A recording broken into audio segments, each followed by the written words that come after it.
اس رنگ کا اس شان کا گنبد نہیں کوئی، گنبد تو بہت ہے مگر خضرا نہیں کوئی، نہیں کوئی گنبد تو بہت ہے مگر خضرا نہیں کوئی۔ السلام علیکم ورحمۃ اللہ وبرکاتہ۔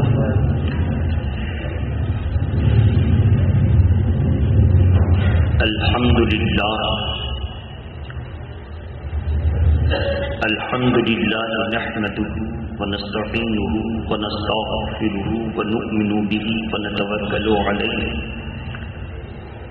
ونعوذ باللہ من شرور انفسنا ومن سیئات اعمالنا، من یهده اللہ فلا مضل له ومن يضلله فلا هادي له، ونشهد ان لا اله الا الله وحده لا شريك له، ونشهد ان سيدنا محمدا عبده ورسوله، اما بعد فاعوذ بالله من الشيطان الرجيم، بسم الله الرحمن الرحيم۔ ان اولياؤه الا المتقون، وقال الله تبارك وتعالى في القرآن المجيد، كلا وعد الله الحسنى، صدق الله العلي العظيم، وبلغنا رسوله النبي الأمين المتين الكريم۔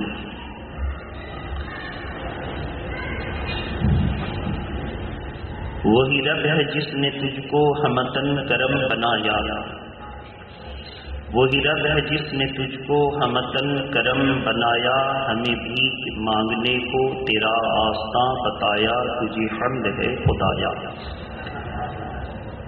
اور یہی بولے سدرہ والے چمنے جہاں کے تھالے، یہی بولے سدرہ والے چمنے جہاں کے تھالے، سبھی میں نے چھان ڈالے پر تیرے پائے کا نہ پایا، تجھے حمد ہے خدایا۔ عزیزان ملت اسلامیہ، آج کی اس محفل محبت میں نماز سے متعلق گفتگو کے ساتھ ساتھ بزرگان دین کے ایام مبارک پر بھی گفتگو کرنی ضروری ہے، تاکہ ہمیں اپنے اسلاف کے معمولات اور ان کی حسین سیرت سننے اور پڑھنے کا موقع ملے تو ہم اپنی زندگی کو بھی ان کے طریقے پر گامزن کر سکیں۔ آج کے اس جمعہ میں نے حضور سرکار امیر المؤمنین بادشاہ اسلام کاتب وحی حضور صلی اللہ تعالی وسلم کے معتمد ہادی اور مہدی حضرت سرکار امین معاویہ رضی اللہ تعالی عنہ کی بارگاہ میں 22 رجب المرجب کی نسبت سے عرض کریں گے۔ 15 رجب المرجب کی نسبت سے حضرت سرکار امام جعفر صادق رضی اللہ تعالی عنہ کا ذکر گزشتہ جمعہ میں نے آپ کے سامنے کیا تھا۔ 22 رجب کو امیر معاویہ کے وصال کی تاریخ ہے 60 ہجری۔ 22 رجب المرجب کو طاعون کے مرض میں حضرت امیر معاویہ کی شہادت ہوئی تھی۔ آپ کہیں گے کہ مرض میں انتقال ہوا تو شہید کیسے؟ تو اللہ کے پیارے نبی صلی اللہ تعالی وسلم نے طاعون کے مریض کو شہید ہونے کی سند عطا فرمائی ہے۔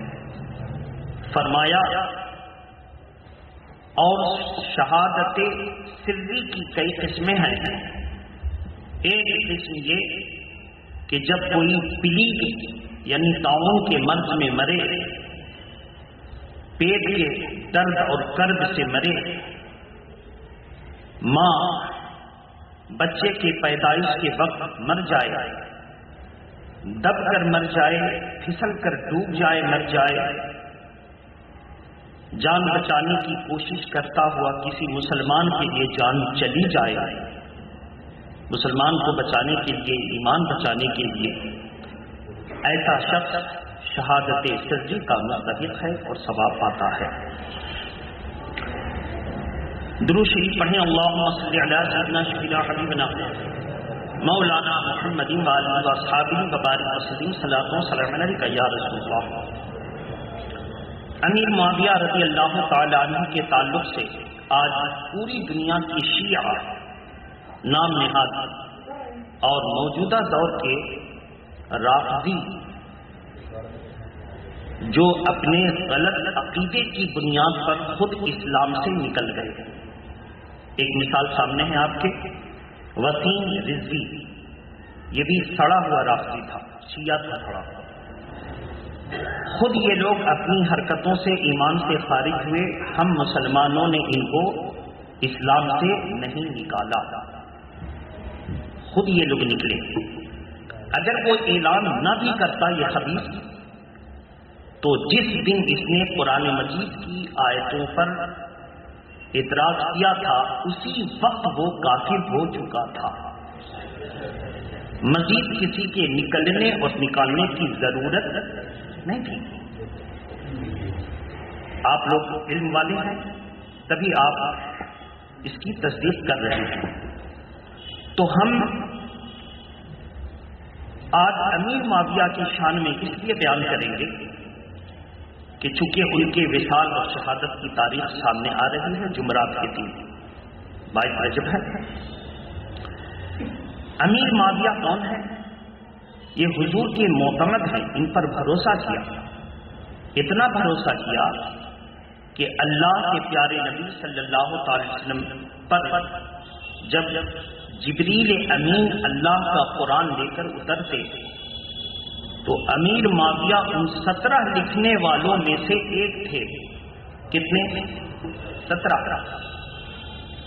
17 لکھنے والوں میں سے ایک تھے جن کو اللہ کے پیارے نبی نے وحی کے الفاظ کتابت کرنے کی ذمہ داری، لکھنے کی ذمہ داری عطا فرما رکھی تھی۔ وہ معتمد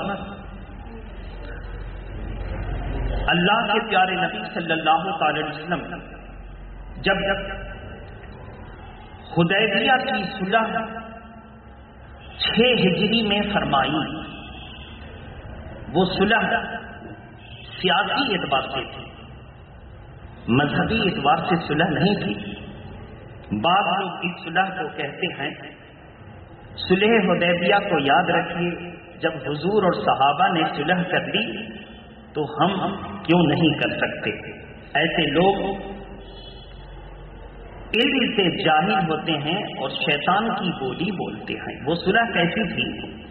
وہ صلح سیاسی نوعیت کی تھی۔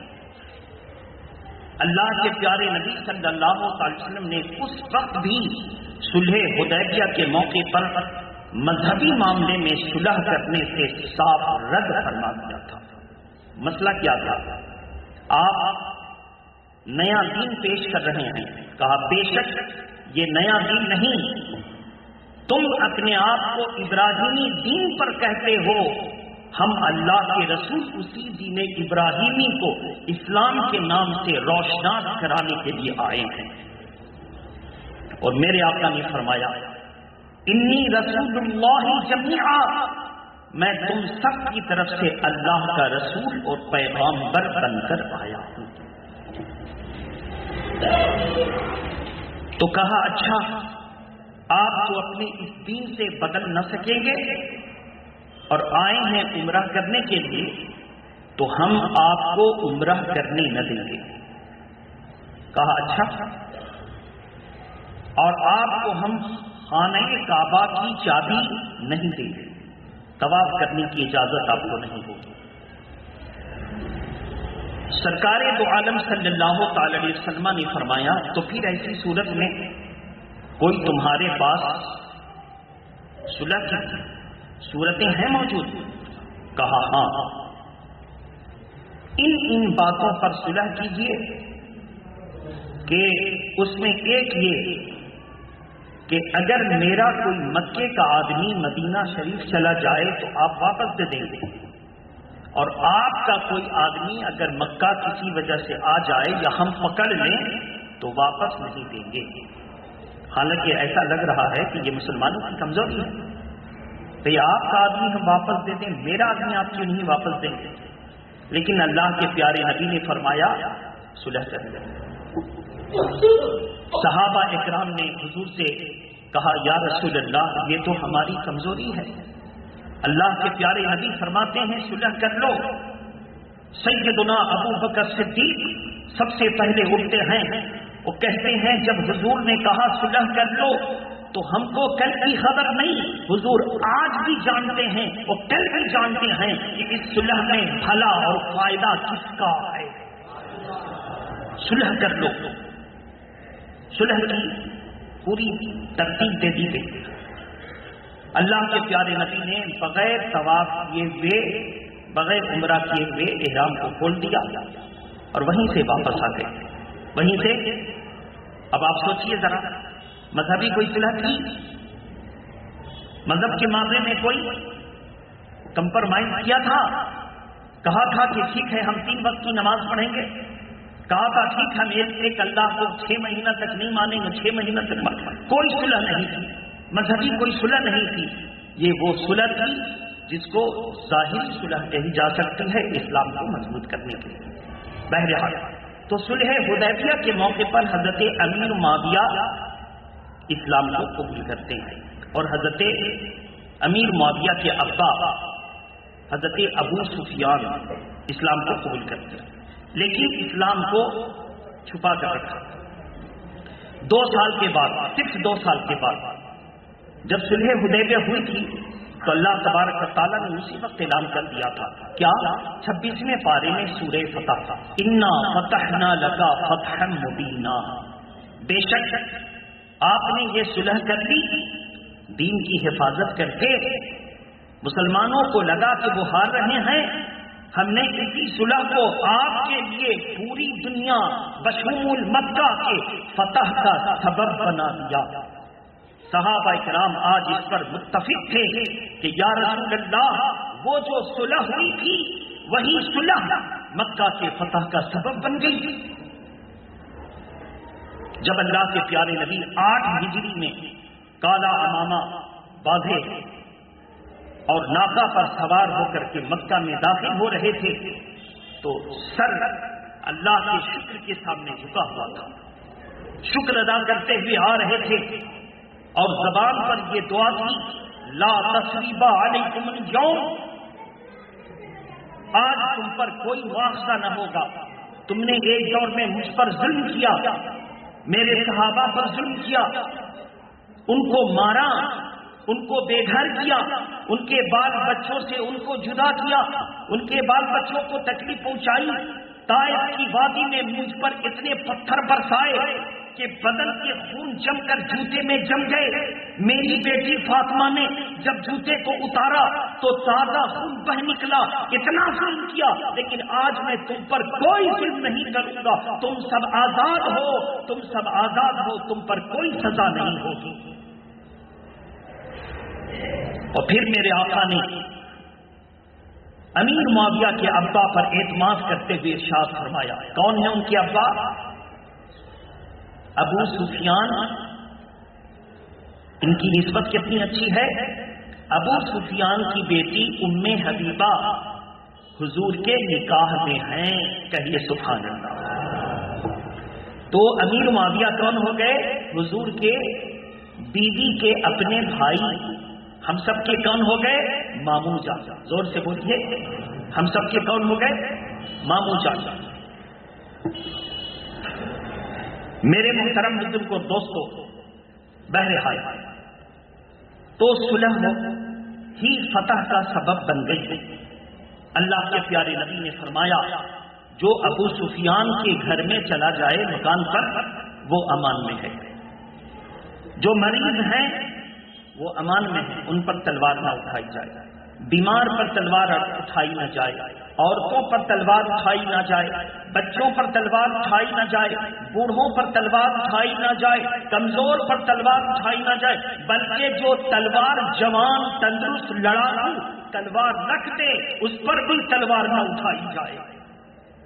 جب یہ رحم دلانہ مشفقانہ اعلان ہوا تو غیر بھی سوچنے پر مجبور ہوئے، ہم نے جب ہمارے پاس طاقت تھی تو ہم نے ان کے ساتھ کیسا سلوک کیا، اور جب یہ فاتح بن کر آ رہے ہیں تو فاتح کی تاریخی بات یہ ہے کہ جب کوئی فاتح بادشاہ مفتوحہ علاقے میں داخل ہوتا ہے تو وہاں کے حاکم تو قتل ہو ہی جاتا ہے، وہاں کی بستی کو بھی وہ خراب اور ویران کر دیتا ہے۔ ہر فاتح کا یہی معاملہ ہے، جب کسی مفتوحہ بستی میں داخل ہوتا ہے تو پورا تہو بالا کر دیتا ہے، خراب کر دیتا ہے۔ تو بہرحال میرے محترم بزرگوں دوستو، اللہ کے پیارے نبی صلی اللہ علیہ وسلم سیدھے حرم شریف میں پہنچے اور کعبہ کے سامنے 2 رکعت نماز ادا فرمائی۔ اللہ کا حکم آ گیا، قل جاء الحق وزهق الباطل ان الباطل كان زهوقا، 12 نمبر 15 رکوع نمبر 9 سورہ بنی اسرائیل۔ اللہ تبارک و تعالیٰ کا جب حکم آیا تو اللہ کے پیارے نبی اٹھے اور تمام 360 اور 420 وہ پتھروں اور لکڑیوں کے جتنے خود ساختہ معبود بنے ہوئے تھے ان سب کو نکالا اور نکلوایا، اور سب کو نکال کر کے حرم کعبہ کو قیامت تک کے لیے بتوں کی پرستش سے پاک فرما دیا، قیامت تک کے لیے۔ اور اللہ تبارک تعالیٰ کا ارشاد آ گیا کہ اب جب میرے محبوب نے ان بتوں کو نکال دیا ہے تو قیامت تک اب اس کی عبادت اس سرزمین پر نہ ہو سکے گی، حرم شریف میں نہ ہو سکے گی۔ بہرحال تو میرے محترم بزرگوں دوستو، اس کے بعد میرے حضور کی نظر پڑ گئی کعبہ کے دیوار کے اوپری حصے پر، دیکھا حضرت مریم علیہ السلام کی بھی تصویریں ہیں، دیکھا ایک تصویر ہے جس پر ابراہیم لکھا ہوا ہے، یعنی ابراہیم علیہ السلام کی تصویر ہے۔ تو اللہ کے پیارے نبی نے حضرت علی کو بلایا، صحابہ کو بلایا، کہا یہ اوپر چڑھو۔ اللہ کے پیارے نبی صلی اللہ تعالی علیہ وسلم نے فرمایا کہ میں کاندھا دیتا ہوں، تم اوپر چڑھو۔ صحابہ نے کہا یا رسول اللہ ایسا نہ ہو سکے گا کہ ہم اپنے یہ قدم آپ کے کاندھے پر رکھیں، بلکہ ہم سب مل جاتے ہیں، آپ اپنی قدم نازنین کو ہمارے کاندھے پر رکھیں۔ تاریخ بتاتی ہے اللہ کے پیارے نبی کاندھے پر چڑھے اور چڑھ کر کے ابراہیم علیہ السلام کے نام کی تصویر، مریم علیہ السلام کی نام کی تصویر اور دیگر بزرگوں کے نام کی تصویر کو جو ہے مٹایا اپنے ہاتھوں سے۔ اے بابو، وہ 1 منٹ، وہ قرآن شریف کون سا لے کر آ رہے ہیں؟ وہ پرانا قرآن شریف ہے، پرانا ہے نا، اس کی کنڈیشن سے ہم کو لگتا ہے تو پرانا قرآن شریف مسجد میں رکھنے کی جگہ ہے؟ تمہیں بتاؤ، یہ قرآن شریف تم قبرستان لے جاؤ، ایک دیوار کے کونے میں گڑھا کھودو، اس میں قرآن شریف رکھ کر کے کچھ لکڑیاں ڈال دو، پھر مٹی ڈال دو۔ اگر قرآن شریف بوسیدہ ہو جائے اور پڑھنے کے قابل نہ رہے تو ایسا ہی کرنا چاہیے۔ تمہارے چلنے کے انداز سے میں نے سمجھا کہ تم یہی کر رہے ہو۔ درود شریف پڑھیں، اللہم صلی علی سیدنا شفیعنا حبیبنا مولانا محمد وآلہ وصحبہ وبارک وسلم، صلاۃ و سلام علیکہ یا رسول اللہ صلی اللہ تعالی وسلم۔ بہرحال تو عزیزان ملت اسلامیہ، عرض یہ کرنا ہے کہ اللہ کے پیارے نبی نے اس تصویر کو مٹا دیا، جبکہ وہ تصویر میرے آقا کے دادا کی تصویر تھی، وہ تصویر حضرت عیسیٰ علی نبینا علیہ الصلوۃ والسلام کی اماں کی تصویر تھی. عزت و احترام کرتے میرے آقا نے مٹا دیا. کہا اب قیامت تک یہ تصویر بت پرستی کا پہلا گناہ ہے. اب اس تصویر کی حرمت قیامت تک دائل ہو گئی. اب کبھی یہ معزز مقام حاصل نہ کر سکیں گے. اس لیے تاریخ کے پنے الٹیے, ہم کو دکھائیے حضرت علی کی تصویر کہاں ہے, ہم کو دکھائیے سرکار غوث اعظم کی تصویر کہاں ہے. جب یہ اچھی اور نقلی تصویر کا دور شروع ہوا تو عقیدت مندوں نے اپنے بزرگوں کی تصویریں حج کے موقع سے کسی موقع سے نکال لی اور اس کو سجا کے رکھا. جو اللہ کے نیک بندے نیک بزرگ تھے انہوں نے کہا کہ میری تصویروں کو جسی نے نکالی ہے وہ گنہگار ہے, میں اس سے برأت کا علیحدگی کا اعلان کرتا ہوں اور میں حکم دیتا ہوں کہ وہ میری تصویر کو مٹا دے, زائل کر دے, زائل کر دے. بہرحال تو حضور صلی اللہ تعالی علیہ وسلم نے اس کو مٹا دیا اور اعلان فرمایا آج سے ہر طرح کے مضامین, ہر طرح کا مزمار میں نے اس کو خیر تلوں روندا. یہ مضامین اور مزمار کیا ہے؟ مضامین مزمار کی جمع ہے. مضامین کا مطلب ہوتا ہے میوزک, مزمار میوزک, اس کی جمع مضامین. اللہ کے پیارے نبی نے فرمایا قیامت کی نشانیوں میں سے ایک نشانی ہے کہ ہر گھر سے میوزک کی آواز آئے گی. آج بزرگان دین کے نام پر کلنک بننے والے لوگ جب سرکار غریب نواز کی بارگاہ میں زیارت کے لیے جاتے ہیں تو وہاں سے کچھ کیسٹیں قوالی اٹھا لاتے ہیں. وہ کہتے ہیں کہ اجمیر شریف کے صحن میں میں نے قوالوں کو قوالی پڑھتی دیکھی, وہ میوزک بجا بجا کر کے پڑھ رہے تھے ڈھول طبلے کے ساتھ. ظالموں, تو یہ بھی ثبوت پیش کرو نا, وہاں میں نے اد کھلے کپڑے پہن کر کے ہیروئن کو بھی جاتے ہوئے دیکھا ہے. وہ گئی ناچنے گانے والی اور مجاور اس کے پیچھے پیچھے اس کو لے جا کر کے سرکار کے قدموں میں ڈال کر زیارت کے نام پر لائے باہر. کیا تم اس کی اجازت دو گے؟ تم نے یہ بھی تو دیکھا ہوگا ہر بڑے سے بڑا گناہگار مجاور پیسہ لے کر کے اس کو لے جاتا ہے اور زیارت کروا کر کے موٹی رقم وصول کر لیتا ہے. موٹی رقم کے بدلے آپ ذرا تنہا جاؤ اور بغیر پیسے کے زیارت کر کے دکھا دو, بڑی بری نگاہ سے دیکھتے ہیں. وہ یہ فقیر کہاں سے چلا آیا, نکل دے, چل چل اٹھ, ایسے ایسے بولتے ہیں. ذرا زیارت کر کے دکھا دو, اور وہی موٹی رقم ذرا دکھائی تو پھر آدھا یا ادھر سے آئیے, ادھر سے آئیے, ادھر سے کرنے لگتے ہیں.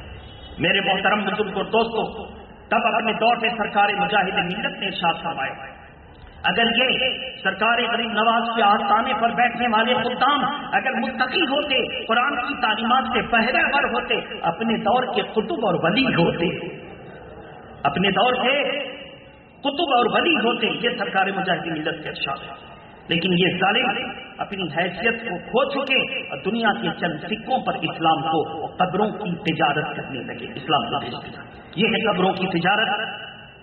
تو بہرحال میرے محترم بزرگ اور دوستوں, امیر معاویہ رضی اللہ تعالی عنہ جو ان کے گھر میں چلا جائے, ان کے ابا کے گھر میں چلا جائے, اس کو امان اللہ کے نبی نے اعتماد کیا. امیر معاویہ اور عثمان ان کے ابا ابو سفیان نے جب دیکھا کہ اللہ کے پیارے نبی نے ہم کو عزت دی تو انہوں نے 8 ہجری میں فتح مکہ کے بعد کھل کر اسلام میں رہنے کا اعلان فرما دیا. کہیے سبحان اللہ, کھل کر اعلان فرما دیا اور اسلام کے ایسے خادم بنے کہ سیدنا ابو بکر صدیق کے دور خلافت میں, ابھی تو آپ نے سنا کہ حضور نے اپنا کاتب بنا دیا, اور سیدنا ابو بکر صدیق کے دور خلافت میں ان کو ان کے بھائی عبد الرحمن ابن ابو سفیان کے ساتھ بھیجا اور شام کا گورنر بنایا, حاکم بنایا. ان کے انتقال کے بعد حضرت عمر فاروق نے امیر معاویہ کو گورنر بنا دیا. امیر معاویہ شام سے گورننگ کرتے رہے اور اسلام کو بہت دور دور تک پھیلایا, بہت دور تک پھیلایا, یہاں تک کہ عمر فاروق اعظم کے دور میں ان جیسے بہت سارے صحابہ کی کوششوں کی وجہ سے اللہ نے عمر فاروق اعظم کو خلیفۃ المسلمین بنایا تو 23 لاکھ مربع میل کا مالک بنا دیا. 23